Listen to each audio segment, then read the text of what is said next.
बिस्मिल्लाहिर्रहमानिर्रहीम। अस्सलामु अलैकुम वरहमतुल्लाहि वबरकातुहू।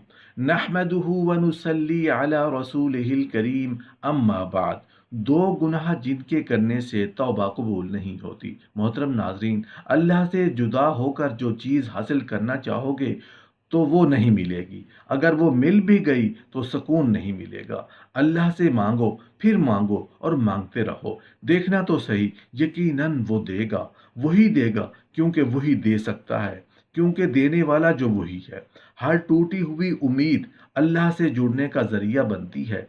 दिल को हमेशा साफ रखें, क्योंकि अल्लाह की नज़र इंसान के दिल पर होती है। अल्लाह के सामने गिड़गिड़ाते रहा करो, क्योंकि अल्लाह गिड़गिड़ाने वाले और डरने वालों को पसंद करता है। सिर्फ अल्लाह से मांगो और सिर्फ अल्लाह को पुकारो। अल्लाह तो तुम में ही रहता है, जिसे तुम दिन रात आसमानों में ढूंढते हो। अल्लाह ताला से दिल लगाना सीखें, क्योंकि बस वही मोहब्बत के काबिल है। ये ज़िंदगी का दस्तूर है कि दुखी वाली रात नींद नहीं आती और खुशी वाली रात सोया नहीं जाता।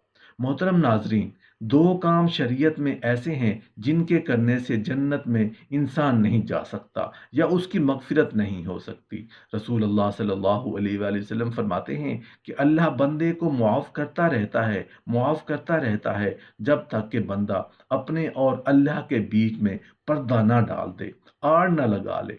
सहाबा कराम रिज़वानुल्लाहि ताला अलैहिम अजमाइन ने अर्ज़ किया, अय अल्लाह के रसूल सल्लल्लाहु अलैहि वसल्लम, ये आड़ या पर्दा क्या है? तो आप सल्लल्लाहु अलैहि वसल्लम ने फरमाया, ये पर्दा शिर्क है। अल्लाह ने आपका और मेरा मुआफ़ करने का ज़िम्मा लिया। अगर हम गुनाह करते हैं और सच्ची तौबा करते हैं, कब तक? जब तक हम शिर्क ना करें। पता चला शिर्क करने से तौबा कबूल नहीं होती, मुआफ़ी नहीं होती। अगर तौबा किए बिना मौत हो गई तो समझो शिर्क पर मौत हुई। दूसरा अमल यह है कि जिसे इमाम तिबरानी ने रिवायत किया है, वो है बिदअत। आप सल्लल्लाहु अलैहि वसल्लम फरमाते हैं, जो शख्स बिदअत करता है तो अल्लाह ताला उसकी दुआ कबूल नहीं करता जब तक कि वो बिदअत को छोड़ दे। पता चला कि बिदअती की तौबा भी कबूल नहीं होती। इंसान जो अमाल करता है, नेकियां तो करता है, लेकिन गुनाह भी होते हैं और गुनाह नेकियों की निस्बत ज़्यादा होते हैं। गुनाह मिटाने के दो तरीके हैं, एक तो नेकी करने से गुनाह मिटते हैं और दूसरा तौबा करने से गुनाह मिटते हैं। दोनों से गुनाह मिटते हैं। शिर्क और बिदअत जो भी इंसान करता है, उससे क्या होता है? इंसान के आमाल बजाय बढ़ने के कम होते जाते हैं, गुनाह बढ़ते जा रहे हैं। न तौबा कबूल होती है, आमाल बढ़ने की बजाय कम हो रहे हैं। शिर्क और बिदअत करने वाले के लिए महाल है जन्नत में जाना। इसलिए अल्लाह के रसूल सल्लल्लाहु अलैहि वसल्लम ने ऐलान कर दिया कि हर बिदअत गुमराही है, हर गुमराही का ठिकाना जहन्नुम की आग है। दो आमाल को छोड़ना पड़ेगा। जब हमारे छोटे छोटे आमाल अल्लाह जल्ल शानहू कबूल करेगा, जब शिर्क और बिदअत से तौबा करेंगे। मोहतरम नाजरीन, एक हदीस है जिसका मफहूम कुछ इस तरह है कि रसूल अल्लाह सल्लल्लाहु अलैहि वसल्लम ने इरशाद फरमाया कि बनी आदम में से हर एक से खता होती है, मगर खता करने वालों में से सबसे बेहतर और अफजल वो होता है जो नादिम और शर्मिंदा होकर तौबा कर लेता है। हज़रत अनस रज़ियल्लाहु अन्हु से मरवी है कि रसूलुल्लाह सल्लल्लाहु अलैहि वसल्लम ने इरशाद फरमाया, बनी आदम में से हर एक गुनाहों का इर्तकाब कर लेता है और गुनाह करने वालों में सबसे अफजल और बेहतर लोग वो हैं जो तौबा करते हैं। और एक दूसरी हदीस शरीफ में रसूलुल्लाह सल्लल्लाहु अलैहि वसल्लम के इरशाद है कि अल्लाह के यहाँ गुनाहों से तौबा करने वालों का हाल ऐसा है जैसा कि उन्होंने कभी गुनाह ही नहीं किया। बिलफर्ज अगर गुनाह करते करते उसका नाम जहन्नमियों की फहरिस्त में दर्ज हो चुका है, तो तौबा के ज़रिए से वहाँ से उसका नाम कटवा दिया जाता है और अहले जन्नत की फहरिस्त में उसका नाम दर्ज कर दिया जाता है। इब्न माजा शरीफ में ये हदीस शरीफ इन अल्फाज के साथ मज़कूर है। हज़रत अबू उबैदा अपने वालिद हज़रत अब्दुल्ला बिन मसऊद रज़ियल्लाहु अन्हु से नकल करते हैं कि रसूलुल्लाह सल्लल्लाहु अलैहि वसल्लम ने इरशाद फरमाया कि गुनाहों से तौबा करने वाला ऐसा है कि उसने कभी गुनाह ही नहीं किया।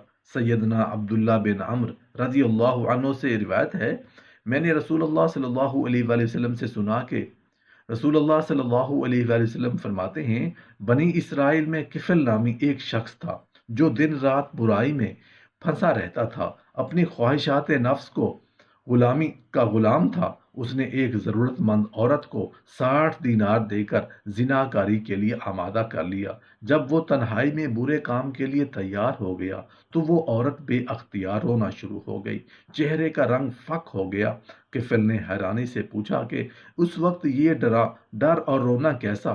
اس پاک باز اور شریف النفس لڑکی نے روتے ہوئے جواب دیا، مجھے اللہ تعالیٰ نے حرام قرار دیا ہے کہ میں بھی اپنی ضرورت سے مجبور ہو کر اس برے کام کے لیے تیار ہو گئی۔ اب اللہ کا خوف مجھے بے چین کیے دیتا ہے۔ ہائے آج 2 گھڑی کا لطف مستقل جان کا روگ بن جائے گا۔ اے کفل، اللہ کے لیے اس بدکاری سے باز آ جا اور اپنی میری جان پر رحم کر، آخر اللہ کو بھی حساب دینا ہے۔ اس لڑکی کی ایسی پرتاثیر اور سچی باتوں نے کفل پر گہرا اثر ڈالا۔ اپنے برے ارادے پر نادم اور شرمندہ ہوا، عذاب الہی کی خوفناک شکلیں اس کی نظروں کے سامنے گھومنے لگیں اور اپنی سیاہ کاریاں یاد کر کے رونے لگا۔ قبر کے سانپ بچھو اس کی نظروں کے سامنے پھرنے لگے۔ اپنے دل میں سوچنے لگا، مجھے تو اللہ کے عذاب سے بہت زیادہ ڈرنا چاہیے۔ اس عورت نے ابھی گناہ کیا نہیں اور یہ اس طرح جہنم کے خوف سے کانپ رہی ہے، جبکہ میری تو ساری عمر ہی ایسے برے کاموں سے بھری ہوئی ہے۔ چنانچہ وہ کہنے لگا، اے نیک عورت، گواہ رہے، میں آج تیرے سامنے سچے دل سے توبہ کرتا ہوں کہ آئندہ اپنے رب کی ناراضگی کا کوئی کام نہیں کروں گا، اللہ کی نافرمانی کا تصور بھی دل میں نہیں لاؤں گا۔ میں نے وہ رقم بھی اللہ کے واسطے دی۔ اس کے بعد اللہ کے حضور توبہ استغفار کی، یا الہی میرے گناہوں سے درگزر فرما، میری خطائیں معاف کر دے، مجھے اپنے دامن عفو میں چھپا لے، مجھے جہنم کے عذاب سے نجات دے دے۔ رسول اللہ صلی اللہ علیہ وآلہ وسلم فرماتے ہیں کہ اسی رات کفل کا انتقال ہو گیا۔ صبح لوگ دیکھتے ہیں کہ اس کے دروازے پر لکھا ہوا ہے، ان اللہ قد غفر الکفل، یعنی اللہ نے کفل کے گناہ معاف کر دیے۔ اس واقعہ میں اس بے کس و مجبور عورت کا حال ملاحظہ فرمائے جس نے ابھی گناہ کیا نہیں مگر وہ بے حد جنوں کی طرح کانپ رہی ہے۔ یہ اللہ کی نافرمانی سے بچنا، عذاب کا خوف محض اللہ تعالیٰ کے ڈر اور تقوی کی وجہ سے ہے۔ ارشاد ربانی ہے، اور جو اللہ سے ڈرتا ہے اس کے لیے مشکلات سے نکلنے کی راہ پیدا کرتا ہے۔ مذکورہ عورت گناہ سے بچنا چاہتی تھی، اللہ تعالیٰ نے اس کو نہ صرف اس گندے اور حرام کام سے نجات دی بلکہ اس کے حسن کردار کی وجہ سے کفل جیسے سیاہ اور گناہ گار کو بھی اللہ تعالیٰ نے ہدایت نصیب فرمائی۔ اس کے علاوہ اس کی بخشش کا بھی قدرتی طور پر اعلان کر دیا گیا۔ تقوی انسان کو ایسے ہی جذبات اور احساس سے آگاہ کرتا ہے کہ وہ اللہ کی نافرمانی کی جرات نہیں کر سکتا۔ ایسے ہی لوگوں کے گناہ اللہ تعالیٰ معاف کر دیتا ہے اور ان کے لیے اجر عظیم کی خوشخبری ہے۔ صحابہ کرام کے بعض واقعات سیرت کی کتابوں میں محفوظ ہیں۔ مسلمان ہونے کے بعد ان کو حسب سابق کچھ خواتین نے گناہ کی دعوت دی مگر انہوں نے انکار کر دیا۔